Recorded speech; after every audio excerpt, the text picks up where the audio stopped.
ბავშვობაში ძალიან მაგრად მახსოვს პირველად რო უყურე ადამიანთა სევდას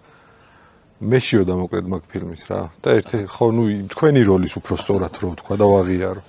როგორი იყო ის გადაღების პროცესი თვითონ როლი რამდენად რთული შეასრულებელი იყო ერთ დავამატებ მე ესეთი ლამაზი სიკვდილი მე ბევრი ფილმი მინახე ულამაზესი სიკვდილი ხართ პირდაპირ მე ვარ სიკვდილი თქვენთან ადამიანური ყოფა მომენატრეთ და იმიტომ მოვედი საუკუნეების განმავლობაში ერთ დღეს შემიძლია ადამიანად ყოფნა მაგაზეც გეტყვით ძალიან საინტერესო ისტორია მოხდა ანუ ეგ რო გადავიღეთ მაშინ ხა არ იყო ეს ასე გამძაფრებული ადამიანების რეალობა და წარმოიდგინეთ ეს გადავიღეთ სადღაც 84 წელი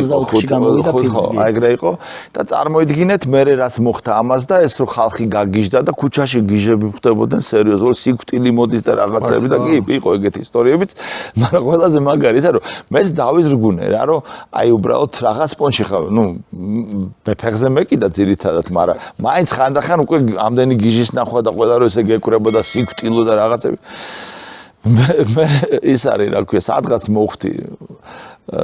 ტაძარში ვიყავით აღდგომას შეხვდით და იქ და ტრაპეზზე დაგვპატიჟეს და ერთი ძალიან კაი კაცი იყო რა მოდელი იყო და უთხარი რომ აი ესე ასე მეთქი რა რომ აი ესე მეთქი აი ესე ალბათ ეს თუ ცოდო არის არ ვიცი მეთქი მაგრამ აი ესე მოხდა მეთქი რას ლაპარაკობო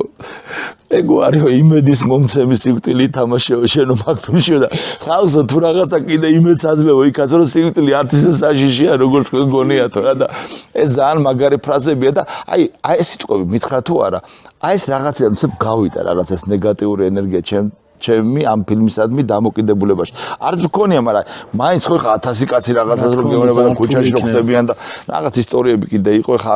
დავაწვრილ მანებ ამ საკითხს, მაგრამ ძალიან გამიხარდა რომ ესეც სწორმა ადამიანმა სწორ ესეთი პასუხი გამცა. აი გოდერძი ჩემთვის როგორი ადამიანი იყო, იცით ახლა ძალიან ბევრი ურთიერთობა ჰქონდა და ესეთი გულახთილი, ესეთი უბრალო ეგეთი საყვარელი ადამიანი, რა ვიცი, აი ახლა კი ბევრი რეჟისორთან მქონია ურთიერთობა, მაგრამ სიუბრალოი და სინიჭიერით, ხო, აი ესეთ რაღაცებს ამბობდა ხანდახან, ხო, რომ აი მაგრამ ვფიქრობდი, რომ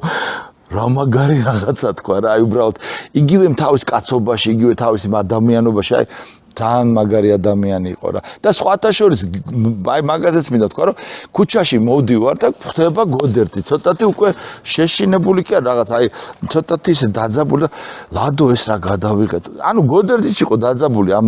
იმის სიკვდილის როლის გამო. ხალხი მეკითხებაო და რამე ხო არ დაუშვითო რაღაც ესეთი ცოდები ხო კანონიკურად, რელიგიურად რაღაც. მე ვთხარი გოდერძი, მე შენი იმედი მქონდა რომ შენ არ გეშინოდა და შენ თუ მაგ დღეში ხარო ამას რაღაც ეჭვები შეგეპარა უკვე. აბა ხარ, მე მაინც ბოლომდე როკ-ენ-როლს მივაწექი და მე რა მოხდა, მაგრამ ისე გამიკვირდა თვითონ გოდერძიმაც აი ეს ქუჩაში რო შემხვდა და ეს რო შემეკითხა 90-იანი წლები იყო უკვე მაშინ ლადო რაღაცაო და შენ რაღაც პრობლემები იყო. მეთქარი კი მაქვს, მაგრამ ეხლა ნუ მე ამას სერიოზულად არ უყურებ მეთქი რა. აი წარმოიდგინეთ რა ისეთი უცნაური, აი ეს ძალიან მნიშვნელოვანი რაღაცა იყო რომ გამიკვირდა, მაგრამ